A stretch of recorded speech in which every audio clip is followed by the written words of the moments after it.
L-Aġenzija ta' Klassifikazzjoni ta' Kreditu Internazzjonali Fitch irrevediet il-ġudizzju tagħha dwar Malta minn wieħed stabbli għal pożittiv, dan filwaqt li żammet ir-rating A għal qagħda tal-ekonomija preżenti.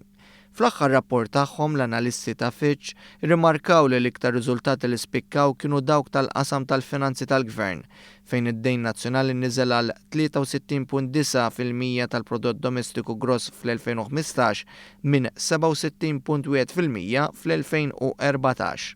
Fitch tbassar li jekk jinżamm ir-ritmu kurrenti l-pis tad-dejn nazzjonali sal-2018 jonqos għal 58%, jiġifieri jerġa' jinżel għal livell li kien fl-1998.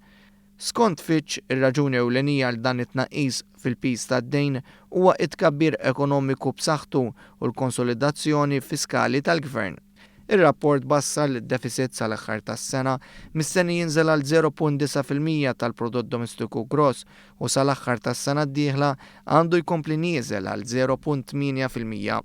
Fost oħrajn Fitch attribwixxew dan it-tnaqqis sostanzjali għadħu li taħalli l-programm ta' ċittadinanza b'investiment, dan filwaqt li nnotaw li tkabbir ekonomiku s-sokta jisboq dik tal-medja taż-żona euro fl-ewwel kwarta din is-sena b'5.2%.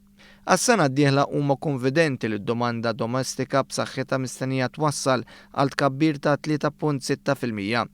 Dan fid-dawl li dħul tal-familji Maltin se jkompli jiżdied bżieda fil-postijiet tax-xogħol u żieda fil-pagi. Dan filwaqt li l-inflazzjoni mistennija tibqa' baxxa u bekk is-saħħa tax-xiri tal-familji titjieb.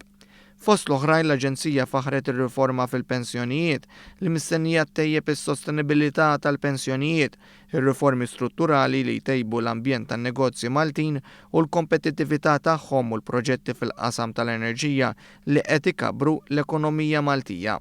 Fejn jidħlu l-garanziji tal-Gvern, Fitch sostnew li r-riskju huma baxxi għax il-kumpaniji tal-Gvern inkluż l-Ena Malta, il-Freeport Group Corporation u l-Malta Industrial Parks huma profitabbli.